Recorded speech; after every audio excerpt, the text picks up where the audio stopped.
People rarely notice collapse while it's happening, not because they're careless, not because they're uninformed, but because the earliest stages don't feel like collapse at all. They feel like adjustment, like adaptation, like the quiet background work of living inside a system that is slowly changing its character. From the inside, everything still looks familiar. Buildings remain. Institutions continue operating. Official statements sound composed. Daily routines carry on. People wake up, commute, work, shop, and return home. There are no sirens, no singular moment of realization, just a subtle sense that something feels different without a clear way to name it.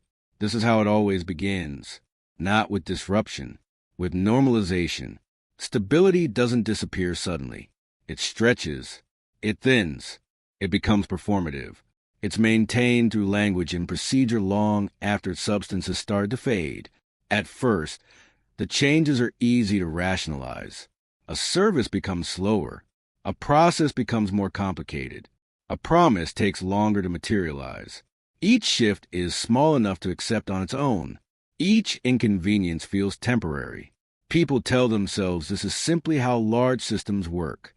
They adjust their expectations. They learn new rules. They adapt, and in doing so, they unknowingly participate in the early architecture of decline. What makes this phase so difficult to recognize is that it doesn't announce itself as crisis. It arrives as mild friction, as delays, as explanations that feel reasonable but incomplete, as reassurances that sound polished but oddly hollow. People don't panic. They accommodate. They stop expecting efficiency. They lower standards. They become more patient with inconsistency. They accept that clarity will come later, and later never quite arrives. Instead, complexity grows, forms multiply, policies expand. Communication becomes more abstract. Responsibility disperses across layers of administration. No single decision feels consequential anymore.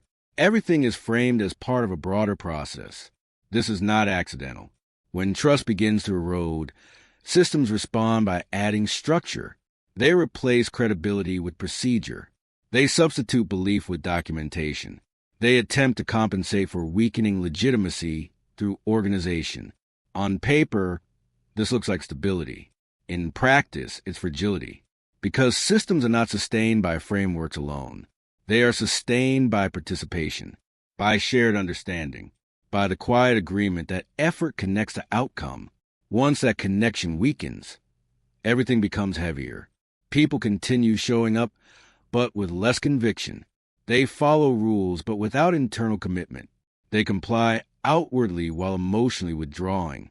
Participation becomes mechanical. Citizenship becomes passive. You can feel it in the atmosphere. Conversations change. Optimism becomes cautious. Expectations shrink. People stop talking about long-term futures and start managing short-term uncertainty. They focus on what's immediately in front of them. Bills, schedules, personal responsibilities. The collective horizon fades. What replaces it is individual navigation. This is the moment many historians overlook. They focus on dramatic endpoints, the visible breakdowns, the institutional failures, the economic shocks. But by the time those arrive, the deeper transformation has already occurred. The system has already lost its psychological foundation. Every functioning society relies on an invisible contract between people and institutions, a shared belief that rules matter, that fairness exists, that participation carries meaning. This contract doesn't dissolve through confrontation. It dissolves through quiet disappointment, through promises that stretch too long, through accountability that never quite reaches the top, through explanations that grow more sophisticated while answers grow more distant. People don't revolt against this. They retreat. They adapt their behavior. They rely more on personal networks and less on public structures. They begin making decisions defensively. They protect what they can. They stop expecting coordination at scale. From the outside, stability still appears intact. From the inside, it feels strangely hollow. And that hollowness is not emotional. It's structural. Because once belief begins to fade, continuity becomes an illusion. The buildings may remain. The offices stay open. The announcements continue. But the system is no longer held together by trust. It's held together by momentum. And momentum can carry things forward for a surprisingly long time, even after direction has been lost. This is why collapse always feels sudden in retrospect, not because it arrives quickly, but because the quiet part lasts so long that people forget it's happening. Momentum is a powerful substitute for confidence. Once a system has been running for long enough, it no longer depends on enthusiasm to survive. It runs on habit, on routines that repeat themselves regardless of whether people still believe in the outcome. Trains arrive, offices open, transactions process, salaries appear. Life continues in recognizable patterns. This is why periods of deep institutional weakening often look deceptively calm. People mistake continuity for health, but continuity can exist without coherence.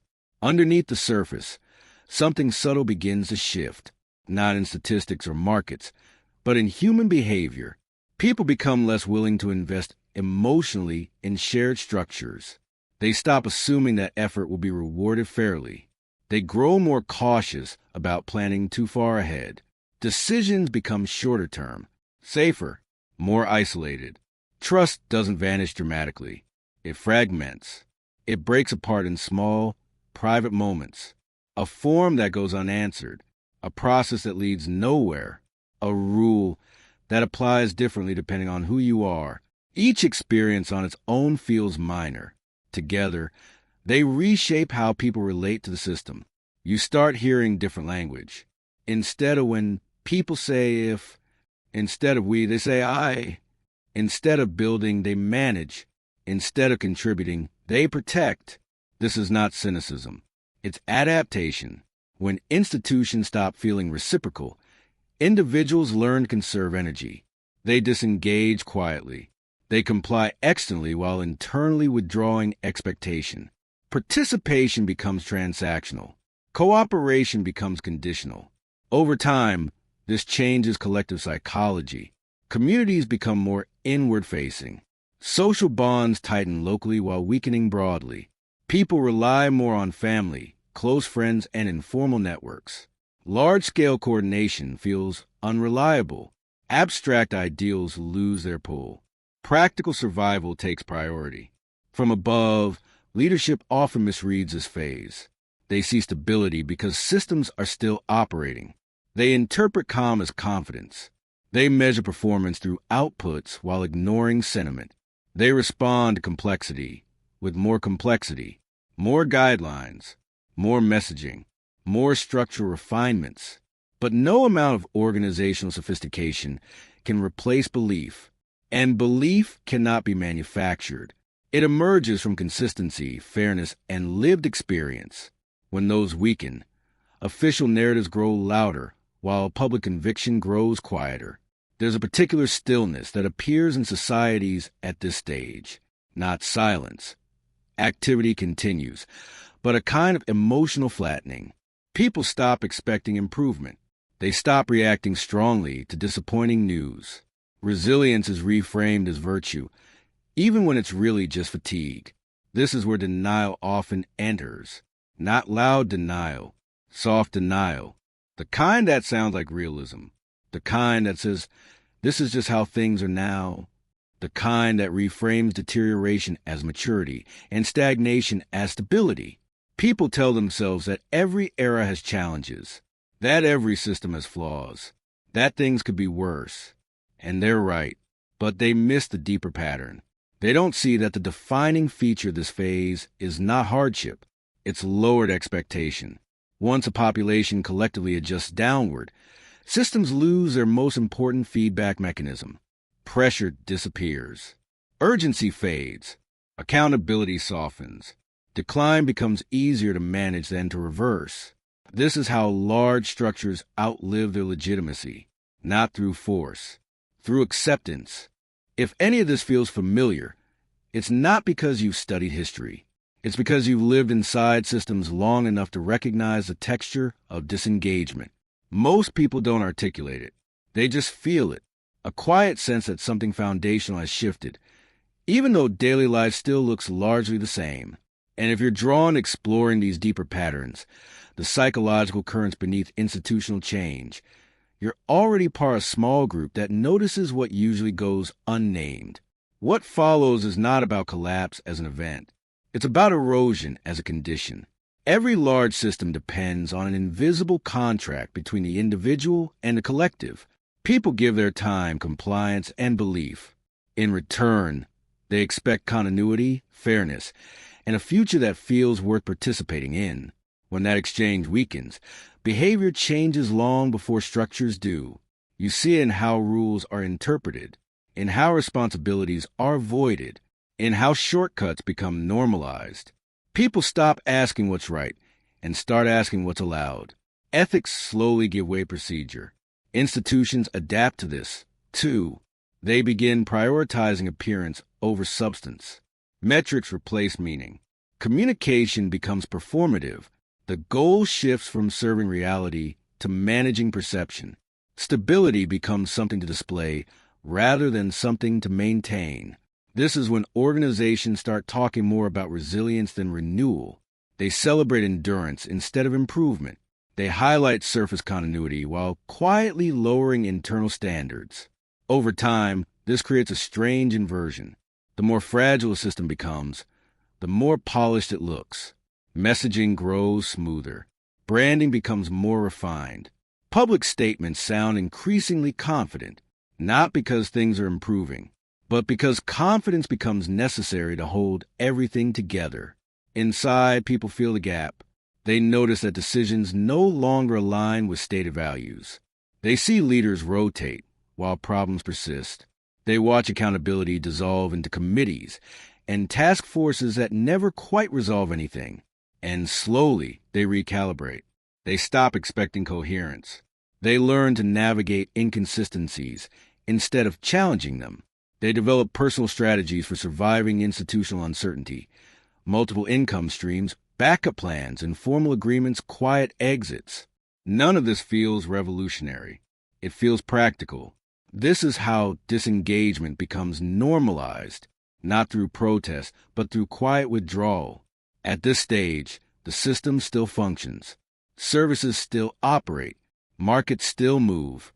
Laws still exist. But participation becomes hollow. People fulfill obligations without emotional investment. They follow rules without believing in outcomes. It's a form of collective detachment. History doesn't record this part very clearly. There are no monuments to lost trust, no official timelines for fading belief. It happens in living rooms, break rooms, and late-night conversations, in the way people speak more carefully, in the way they plan less boldly. Eventually, even optimism becomes performative. People say hopeful things while preparing for instability. They talk about progress while building personal buffers. They repeat institutional language while privately adjusting expectations. This is the moment when systems become most vulnerable, not because of external shocks, but because internal alignment has already dissolved. Structures can survive stress. They cannot survive indifference. And indifference spreads quietly. There's a common misunderstanding about how large systems fail. People imagine rupture, protests in the streets, sudden breakdowns, a clear moment when everything changes. But most endings don't arrive that way. They arrive through normalization, through the slow acceptance of things that once would have felt unacceptable. What actually collapses first is not infrastructure, it's meaning. Institutions begin to feel distant, abstract, procedural. They no longer appear as shared projects, but as external forces to be managed. People stop seeing themselves as participants and start seeing themselves as passengers. Responsibility becomes diffuse.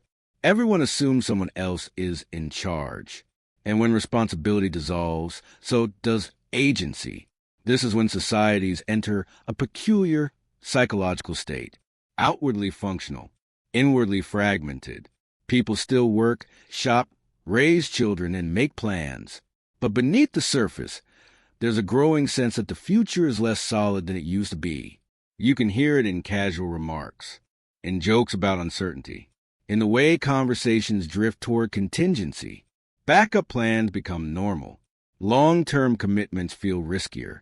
Stability starts to feel conditional. At the institutional level, this manifests as risk aversion. Leaders become caretakers rather than builders. Innovation gives way to preservation. Decision-making slows as every move is filtered through layers of approval, designed to avoid blame rather than create progress. The system becomes self-protective, not in service of people, but in service of itself. Resources are redirected toward maintaining appearance. Reports are written to reassure. Policies are adjusted to contain symptoms rather than address causes. The language of reform replaces the practice of change. And because nothing visibly breaks, the illusion of control remains intact. This is where collective psychology does something subtle. People begin to internalize the limits of the system as personal limits. They scale back ambition. They redefine success. They learn to operate inside narrow horizons. Dreams become more modest. Risk-taking declines. Creativity gets compartmentalized. Not because individuals lack imagination, but because the environment no longer rewards it. Over time, this reshapes culture. Art becomes nostalgic. Media cycles repeat familiar narratives. Public discourse feels circular. The past is referenced more often than the future. Innovation is celebrated symbolically, while structurally discouraged. The system becomes increasingly inward-looking. Meanwhile, trust continues to erode quietly, not in dramatic betrayals, but in accumulated disappointments. Each delayed response, each unexplained decision, each inconsistency between promise and outcome. People don't erupt. They adjust. They disengage emotionally. They comply minimally. They invest selectively. And that adaptation becomes contagious. What makes this phase so difficult to recognize is that it feels stable. Everything still operates. But something essential has gone missing. Shared belief in forward momentum. Without that, even the most sophisticated structures become hollow. History shows this pattern again and again, not as a sudden fall, but as a long drift away from coherence. By the time visible breakdown appears, the psychological collapse has already happened. The system is simply catching up to what people have been feeling for years. And this is where we find ourselves today, not at the beginning of change, but somewhere in the middle of quiet adjustment. By the time a system visibly fractures, most people have already adapted to its decline. They've learned how to navigate uncertainty. They've lowered expectations. They've built informal safeguards. What looks like sudden instability from the outside often feels like confirmation from within, a recognition, not a surprise. That's why collapse rarely feels dramatic to those living through it. It feels familiar. The real transformation happens earlier in perception, in the moment people stop believing that institutions will correct themselves, in the quiet realization that promises no longer carry weight, in the subtle shift from collective optimism to private contingency. At that point, history has already changed direction. What follows is usually described in structural terms: reorganizations, reforms, realignments.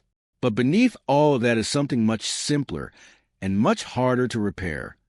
A population that no longer feels emotionally invested in the system that governs them. You can rebuild buildings. You can rewrite policies. You can replace leadership.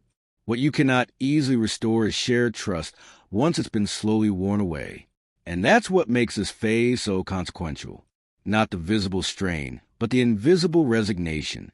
People don't demand better futures when they've stopped imagining them. They focus on stability, even if it's shrinking. They choose predictability over possibility. They protect what they have instead of building what could be. This is not failure character. It's a rational response to prolonged uncertainty. Human beings are remarkably adaptable. We learn to survive inside diminished circumstances. We normalize what once would have felt temporary. We call it realism. We call it maturity. But adaptation has a cost. Over time, it narrows the collective horizon. It makes incremental loss feel acceptable. It turns systemic decline into background noise. This is how eras end, not with panic, with accommodation.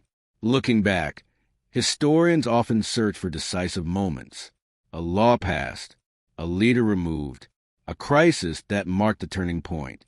But the true shift happens earlier, in living rooms and workplaces, in quiet conversations and unspoken assumptions. It happens when people stop expecting alignment between effort and outcome, when they stop believing that participation meaningfully shapes the future.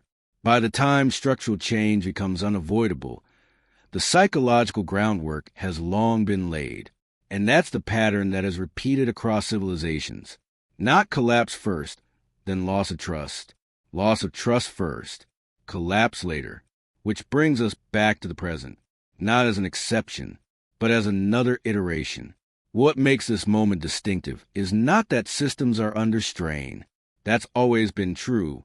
What's different is how many people already sense the disconnection, even if they can't fully articulate it yet. They feel it in shortened timelines, in cautious planning, in the quiet retreat from shared ambition. Stability still appears intact. But appearances have never been the reliable indicator. The real measure is belief. And belief, once fractured, rarely returns all at once. It erodes, slowly, silently, until one day, continuity is all that remains. If this perspective resonates, and you want to keep exploring the deeper psychological patterns behind institutional change and historical breakdowns, consider subscribing to the channel. These reflections continue here. Thank you for spending this time with me.